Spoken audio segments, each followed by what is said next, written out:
According to United Nations, 55% of the world population live in urban centers, and 80% of all food produced worldwide, it is consumed in urban centers. And so the discourse has always been, how do you make city dwellers to be part of food production value chain?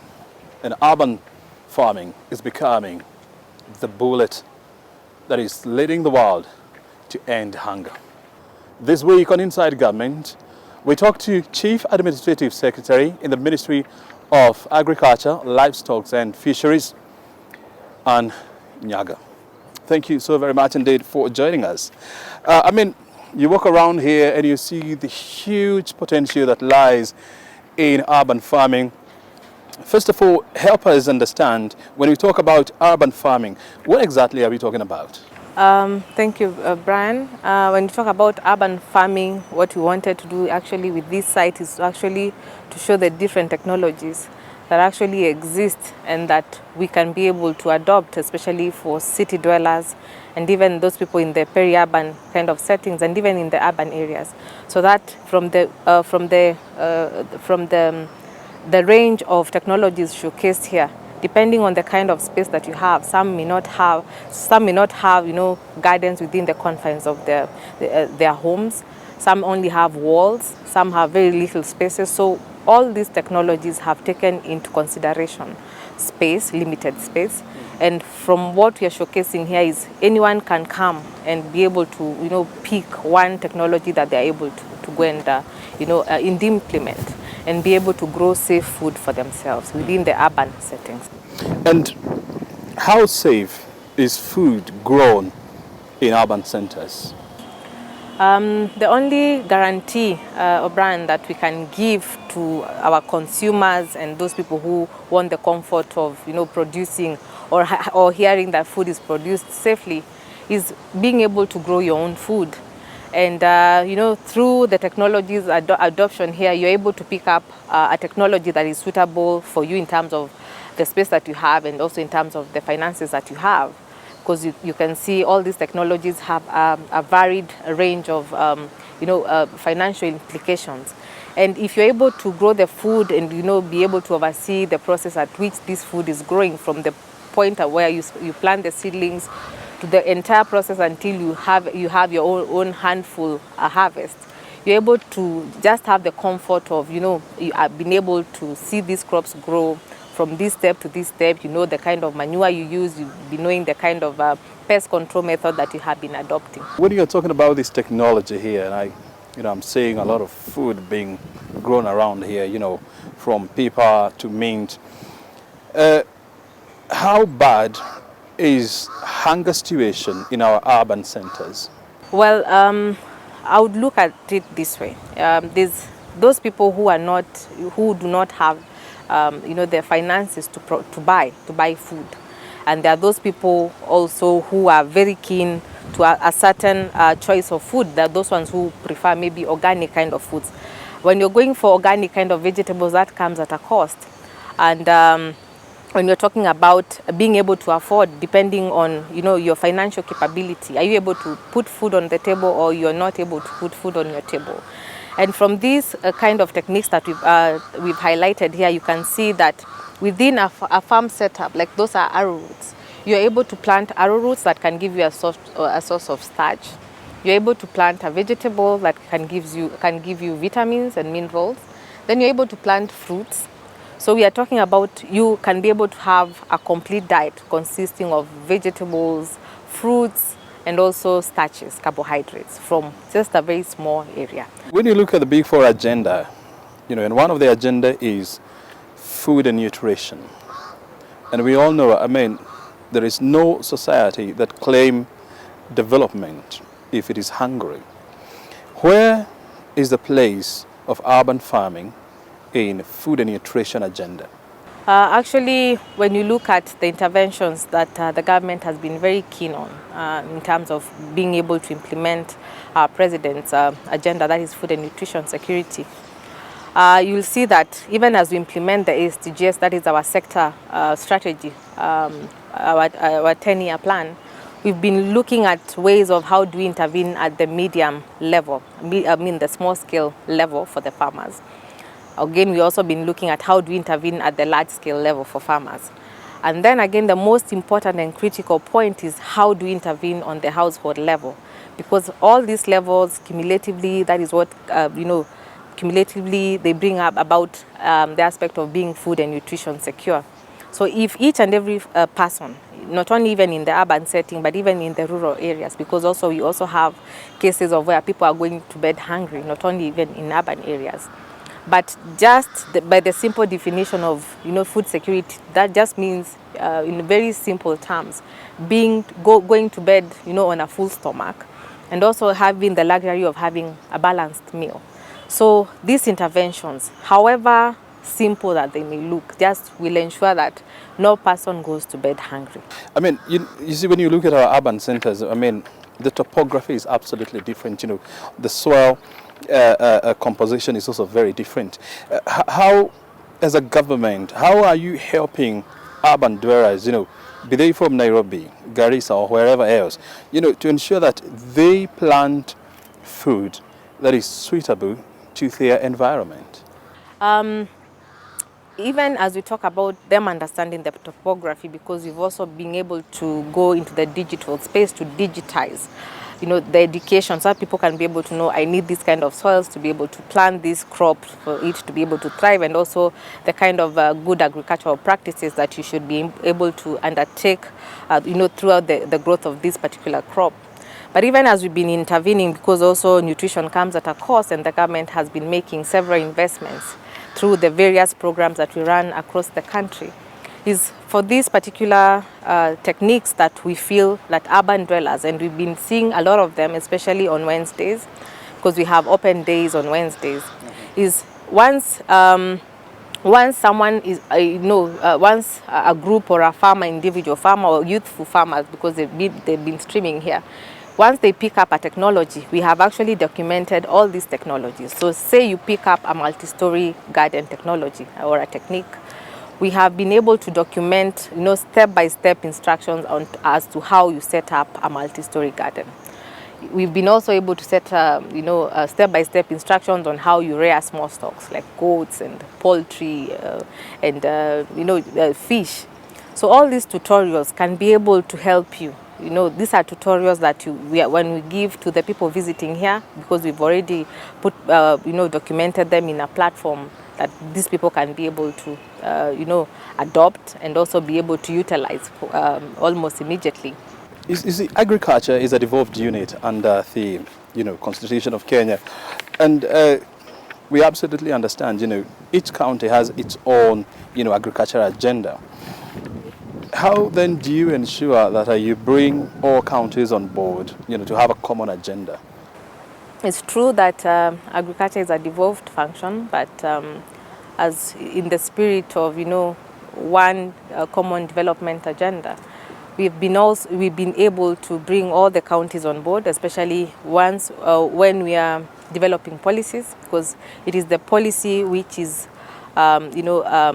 a mandate of the national government to be able to steer policy in the direction that the nation wants to move, or that particular sector needs to move in. But as we develop policy, we do not do it in isolation. We develop policy in consultation with the county governments. And at the point where policy is developed, then we move to implementation as a whole. So that is how you're able to see that we have unified or a uniform way of doing things across the counties, because at the very national level, there are consultative processes that then lead to us being able to develop policies that then are subjected to implementation. Mm-hmm. And, from the national government platform, what policy interventions, have you deployed to help in the growth of urban farming? Immediately we give a policy direction, we must then develop programs that address that are gearing towards addressing that particular policy issue. Like when the president pronounced that one of the key agendas that we needed to look at as a ministry was food and nutrition security, then that led to us developing programs that are actually responsive to that directive. you'll find that we have, as I mentioned, three key programs that are intervening on the food and nutrition, pillar of the Big Four, which are running in actually all the 47 counties. We also have another program that is called ASDSP2, which is running in 47 counties. NARIG is in 21 counties. CVAP is in 21 counties as well. KSAP is in 24, such that now you'll find that once a policy direction has been given, then we develop programs, which are, of course, developed in consultation with the county governments. And then cumulatively, we start implementing these programs together. Of course, the national government being the key, coordinating unit for us to be able to ensure uniformity in the implementation. Then the county governments take their own role as the implementing agencies, or our partners in implementation. And that also leads to us devolving a lot of these particular finances. Even as I mentioned, these particular programs, you'll find that in most of our programs, we devolve about 80% of our budgets to the counties, such that we are left with the monitoring, coordination, and also the project management. So all these, once we develop the policy direction in consultation, then programs are developed that are addressing a certain directive. Then once that has been done, then we start implementing. And I know government operates, in a systematic way. So how do you ensure that all other government departments, they move or they push and pull in the same direction? The 20% that I mentioned about project management, project coordination, and also having an element of monitoring, we move together with the counties. Say we have agreements with the counties once a particular program has been developed. We get into agreements with the particular counties, which are signed by the cabinet minister in the Ministry of Agriculture, and then at the county level, they are signed by the governor. So immediately we have signed these particular agreements, then we move, at the same pace. So we convene the counties, we capacity build the counties, because at the national level we form what we're calling coordinating units. So even in the county levels, you'll find that in all the 47 counties, we get the counties to form their own coordinating units. These are units which have the sole mandate of coordinating these particular programs. So you'll find like the program NARIG has its own coordinating unit. A program called CVAP has its own coordinating unit at the county level. So these coordinating units, they have about 6 to 7 staff who have been deployed to that particular program to lead in its implementation. You see, according to the United Nations, 70% of city dwellers, who are practicing urban farming, they do this for local consumption, for domestic consumption. And so you have the rest, 30%, being given out to family and friends, the other one being sold into the market. And we have heard of cases in the Kenyan market or in Kenya where, food being sold from urban dwellers, has a very high concentration of carcinogenic components, like lead and so much. So in a situation whereby you don't have a lot of crop officers, who can manage to go into these houses, to monitor what's happening here, how then do we ensure that the food, the 30% that is consumed outside, these homes is suitable for consumption?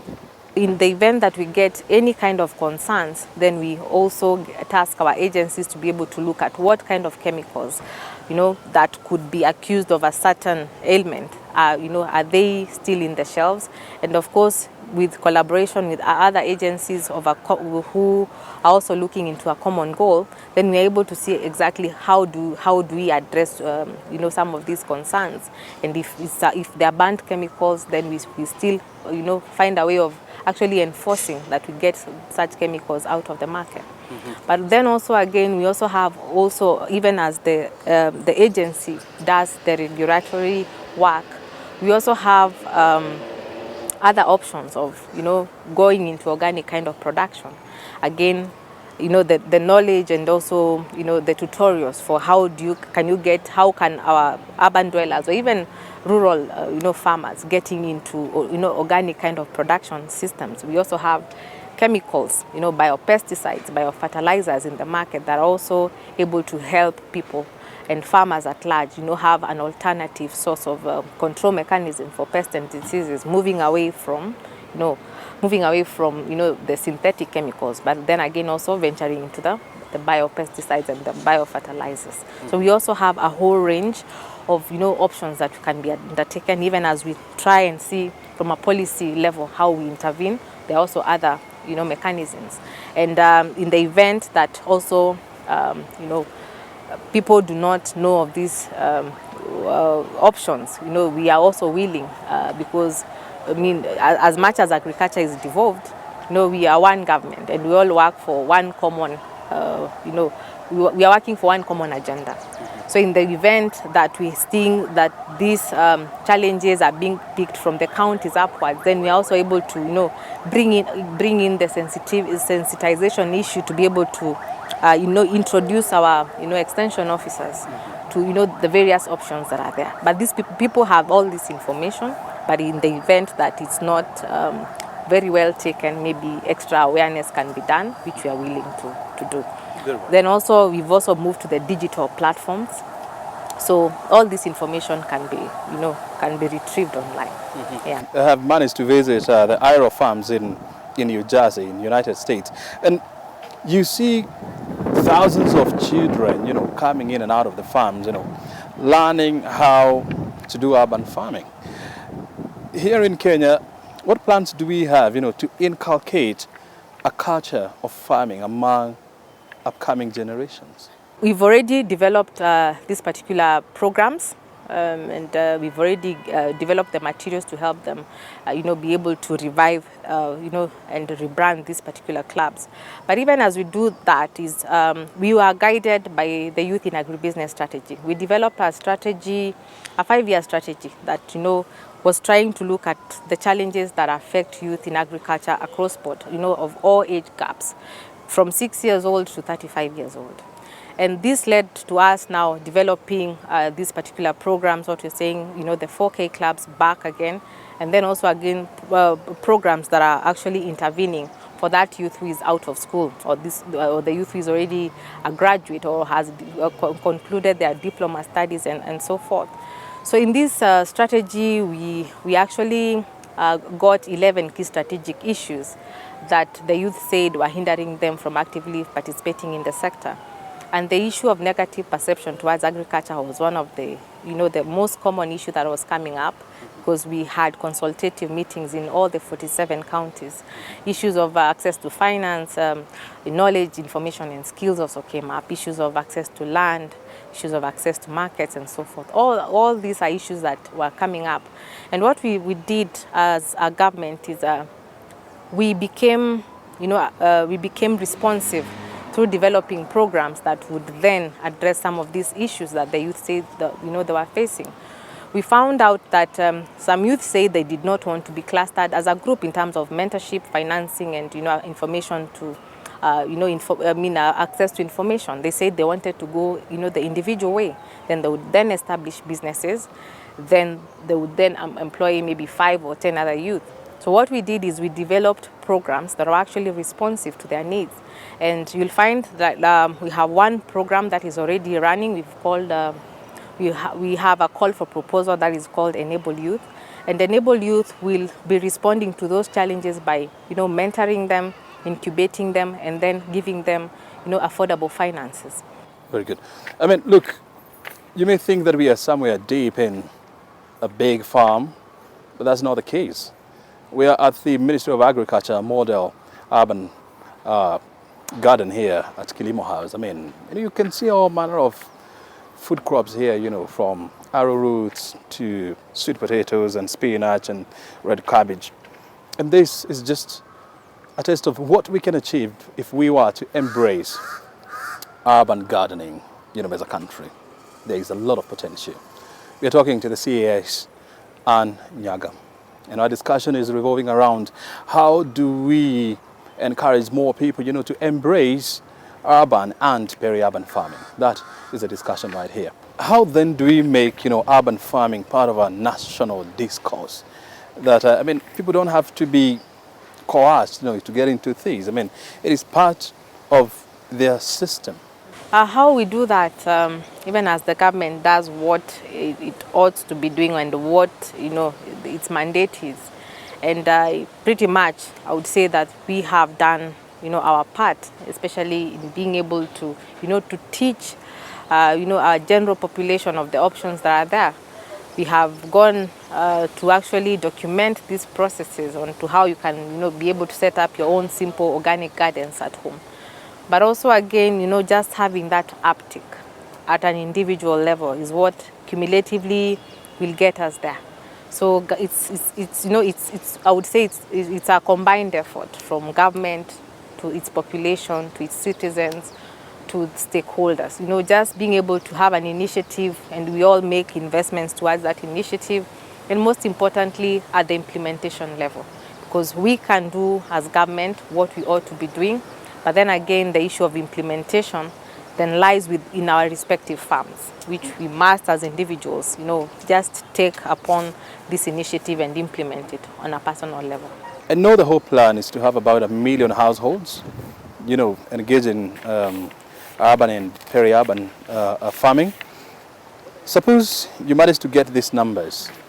How significant will these be on our food security? I see us surpassing the 1 million mark, but it's a very small percentage. But how and the strategy that we have applied towards getting more numbers is once the 1 million gardens have been set up, and we are not only setting them up as government, we've also had other key stakeholders, other development partners also calling, putting up a call for proposal for more households to apply. So it is an initiative that we are really happy about because it's been taken, by various stakeholders, development partners, and other well-wishers. And the other strategy that we have applied is even as we build in the capacity at the grassroots level, especially in the rural areas, you'll find that one group, say we are working with, women, one group which has a membership of 30 women in a group that will be supported.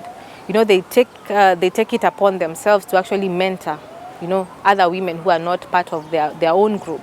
And you'll find that because the systems and the techniques and the technologies that we have highlighted here are not costly, such that if the government is not supporting the vulnerable households, there are those people who are actually seeing the technologies and they're able to pick a suitable technology depending on the amount of resources that they have available.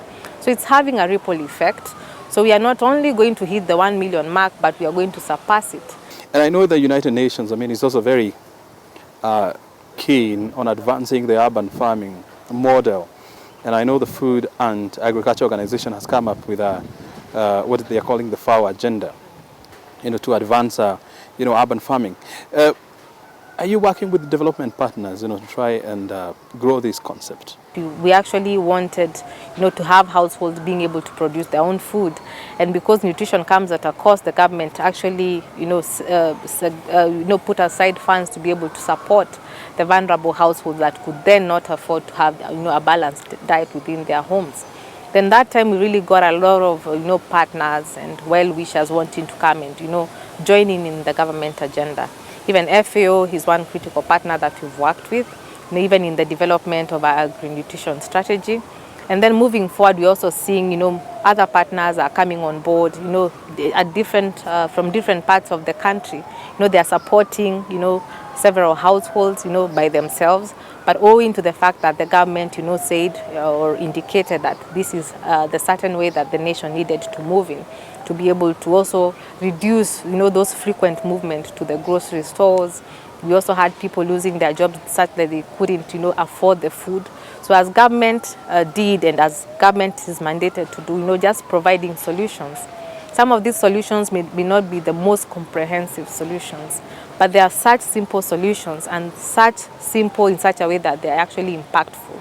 So we've been having a lot of well-wishers, and as I said, we're actually seeing ourselves surpassing the target that we put for ourselves because many people have taken all these initiatives upon themselves in the implementation.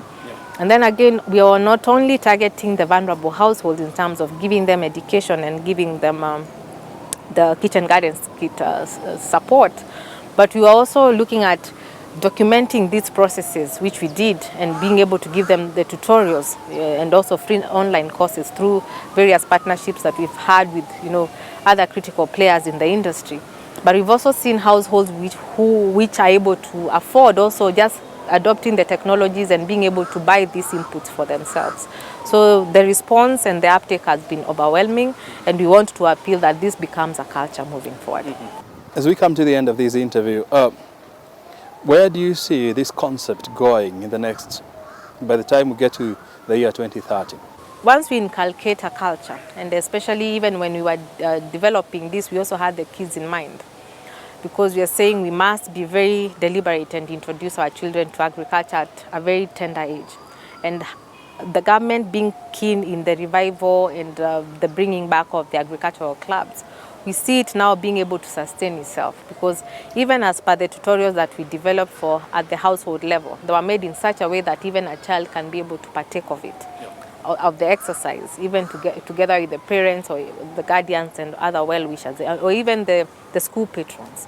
So we see it at that particular point, even as we unlock or we try and teach our older generation, we mustn't forget the children that will be the older generation of tomorrow.